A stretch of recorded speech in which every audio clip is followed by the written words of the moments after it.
Bueno, y la justicia penal de Venezuela ordenó capturar y allanar la casa del líder opositor Leopoldo López por su presunta responsabilidad en los incidentes registrados ayer, según informa el diario El Universal.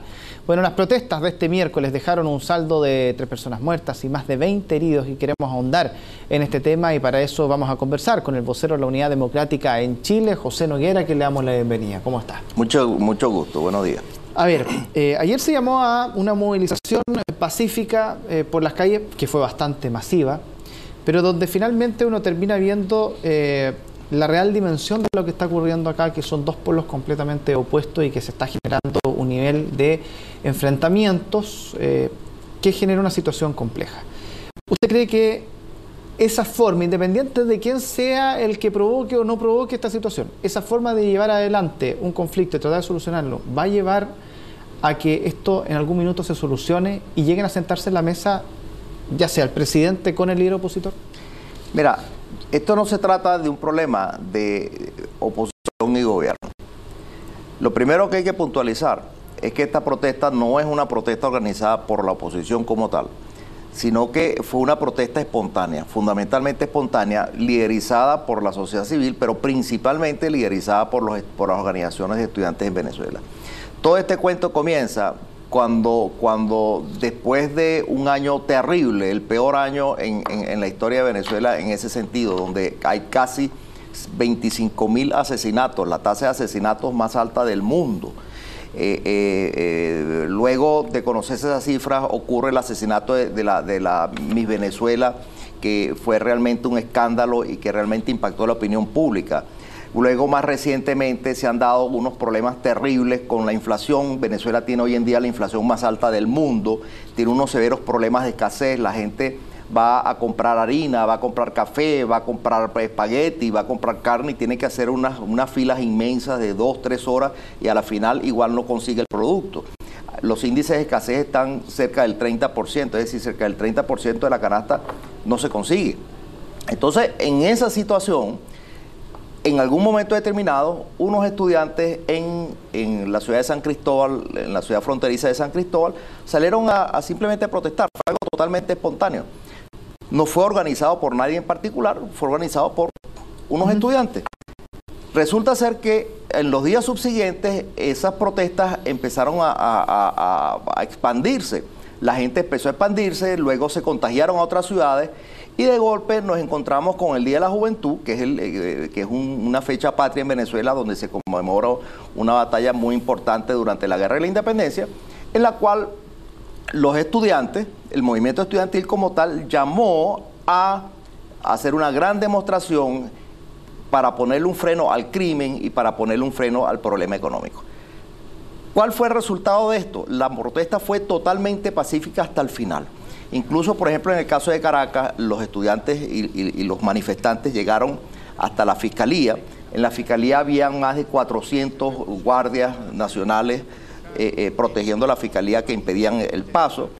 Sin embargo, lo que uno vio fueron unos hechos de violencia que son muy típicos del gobierno, de la fuerza del gobierno, que aparecieron por una parte los mismos organismos de seguridad del Estado, disparando contra los manifestantes, y las llamadas milicias populares chavistas, que siempre le cambian los nombres, la milicia bolivariana le llaman ahora, en los cuales simplemente son grupos motorizados que andan por la ciudad, muchos de ellos encapuchados, todos esos encapuchados son gente de las milicias bolivarianas que se pusieron a disparar a mansalva a la gente de una manera abierta. Hay un caso muy documentado, mira, el comisario Melvin Collazo, cédula de identidad 8.103.074. Hay cualquier cantidad de videos. Aquí está una foto, no sé si puede hacerle un close-up a la foto, donde él aparece disparando, pero hay cualquier cantidad de videos donde él aparece como el asesino del estudiante Basil Acosta. Pero ¿qué certificación tienen de que esa persona efectivamente fue la que disparó? Porque ahí están los videos. Hay 3 videos por lo menos. Métete en La Patilla, que es un website muy... Y ahí te vas a aparecer una serie de videos donde el señor sale disparando y lo mata, pues.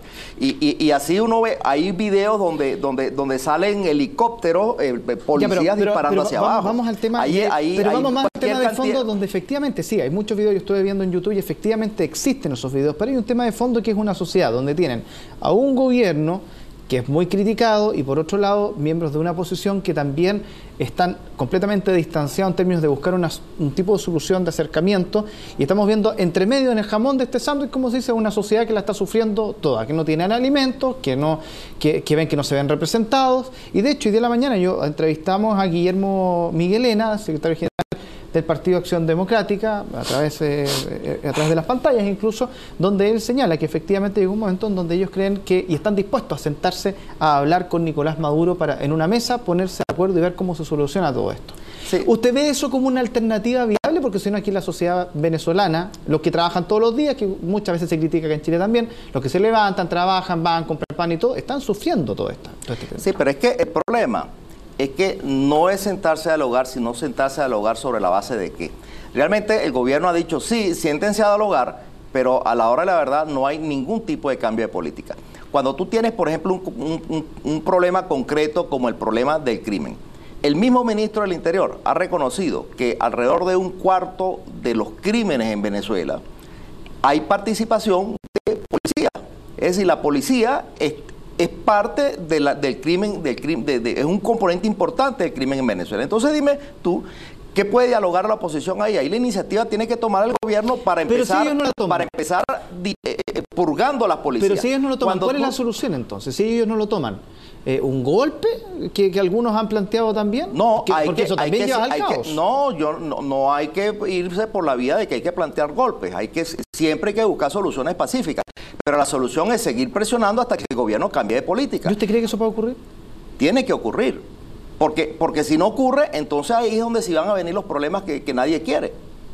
Porque simplemente, si no hay cambio de política, la situación va a llegar a niveles de ingobernabilidad que simplemente en esos escenarios uno no sabe qué es lo que va a pasar. Porque se lo pregunto porque con Enrique Capriles se llevaron muchos movimientos adelante, muchas manifestaciones, salieron a las calles y todo, y la prueba de fuego era las elecciones. Pero bueno, el gobierno se sentía representado porque las elecciones en teoría lo respaldaban, los resultados. Ahora estamos viendo de nuevo una serie de movilizaciones a través que quizás entre comillas aparece como rostro visible Leopoldo López, pero en fin, vimos movilizaciones en las calles. ¿Van a esperar nuevamente a que las elecciones sea el momento para ver si es que esta movilización es válida o no, o el gobierno tiene el respaldo, o tiene que haber otro tipo de instancias? Mira, aquí tiene que haber simplemente una rectificación de política. ¿Qué ocurre? Imagínate tú una sociedad donde simplemente no haya comida, donde simplemente el crimen llega a niveles tales de que no puedes salir de tu casa porque te matan. O sea, y de hecho eso está ocurriendo y eso va a ir creciendo como una bola de fuego. Esos son de paso, yo no estoy inventando el agua tibia, esos son procesos que están muy bien documentados por los científicos que trabajan en este tipo de temas. Si tú imprimes dinero para financiar el gasto público, simplemente o vas a crear más inflación y más escasez. Y el único que puede imprimir dinero es el gobierno. Entonces, el caos como tal, quien lo está creando es el propio gobierno con sus políticas. Pero los empresarios también están reaccionando a ese caos de una manera que quizás no corresponde, porque hay que ser justo. Es cierto, el gobierno puede estar cometiendo errores y muy graves, es cierto, pero también puede ser que hay empresarios que se estén colgando de esto y, insisto, mira, la sociedad es la que está pagando los platos rotos. Sí, pero es que puede que haya algo de eso en los empresarios, pero es que dentro de los empresarios mismos hay mucho miedo. Yo conozco empresarios, muchos empresarios, no uno, dos, los 3, 4 casos que salieron en la televisión, sino muchísimos empresarios que simplemente durante las elecciones pasadas, Maduro, para poder ganar las elecciones municipales, simplemente les secuestró todas las mercancías. Los containers que llevaban a los puertos se los quitaban, punto, eso ya no es tuyo, y se los repartían a la gente. Y entonces yo conozco cualquier cantidad de microempresarios, sobre todo microempresarios, gente que tiene un abasto o cualquier cosa, que tiene su mercancía, simplemente ha dicho, yo no voy a traer más mercancía, ¿para qué? Para que me la quiten. Yo conozco empresarios que por temor a que le quiten sus mercancías han desviado, por ejemplo, los containers que venían los han desviado a Panamá o a otras regiones, y ese es un temor que es legítimo, porque el mismo gobierno lo ha dicho repetidamente, que él va a seguir expropiando. Entonces nadie va a invertir para que lo expropien. Es una reacción natural de la gente. Entonces cuando tú vienes a ver, tú dices, bueno, sí, el empresario es malo porque no trae su mercancía para que se la expropien. Bueno, pero realmente quien está poniendo el incentivo para que todo eso ocurra, volvemos que otra vez es el mismo gobierno. Ahora, para que haya alguna solución a un conflicto y para que dos personas se sienten en una mesa a conversar, que usted dice que tienen que haber ciertas bases, tiene que haber, aunque sea algo, algún punto que haya en común que los haya o que los lleve a sentarse a la mesa. Pero yo miro esta situación en Venezuela y yo digo, no veo por dónde acá, gobierno o oposición o como quieran llamar, se sienta en una mesa a conversar con un punto en común cuando aquí usted está denunciando. Y también en la mañana conversábamos, por ejemplo, con Ilenia Medina, que también es la secretaria nacional de la organización del PPT, del partido de gobierno, y uno ve posturas que uno no ve por dónde acá se puede llegar a algo en común. Bueno.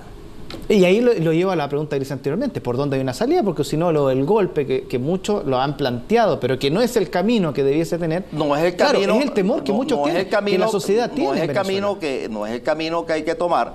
Pero si el gobierno no rectifica, va a llegar a una situación de ingobernabilidad donde en ese tipo de situaciones cualquier cosa pasa. Pero eso es lo que desea mucha gente, ¿o no? No, nadie. Bueno, yo no sé si lo desea alguien, yo no lo deseo, es lo que te puedo decir.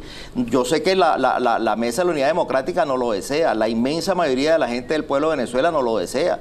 Ahora, que haya alguien que lo desea, siempre hay gente que piensa de esa manera. Mucha gente incluso piensa que todo esto es una patraña para simplemente el presidente Maduro terminar de un golpe y terminar de hacerse con el poder. Porque hay una cosa que es una realidad. Tú dices, bueno, va a haber un golpe, ya que tú me estás planteando el caso del golpe. ¿Quién puede dar un golpe? ¿Quién da un golpe de Estado? Los civiles no tienen armas. Aquí los únicos que tienen las armas son los militares. Y en la práctica lo que ocurre en Venezuela es que Maduro es el presidente, pero detrás de Maduro quien gobierna en realidad son los militares. Hay una junta ahí de unos 10 militares que esos son realmente el poder detrás del trono. Entonces, cuando tú me dices, hay un golpe, ¿quién va a dar el golpe?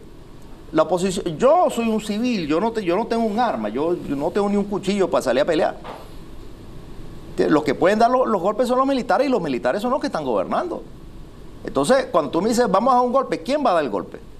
Los civiles, los estudiantes van a dar un golpe. Los militares son los que pueden dar un golpe. Y los militares apoyan al gobierno, no solo apoyan al gobierno, los militares son el gobierno. ¿Usted tiene todavía la esperanza de que a través de el método pacífico se llegue a una solución? Todavía, a pesar de todo lo que está pasando. Yo tengo la esperanza, yo no quiero renunciar a la esperanza que a través de la protesta pacífica, pero eso sí, el gobierno tiene que detener la violencia la violencia política en contra de los militantes, de los manifestantes pacíficos, tiene que detener esa violencia.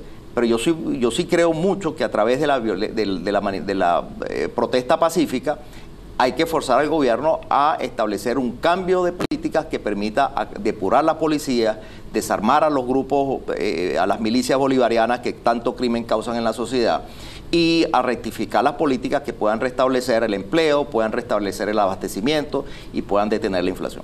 Muchísimas gracias por estar junto a nosotros. Muchas gracias a usted. Que esté muy bien.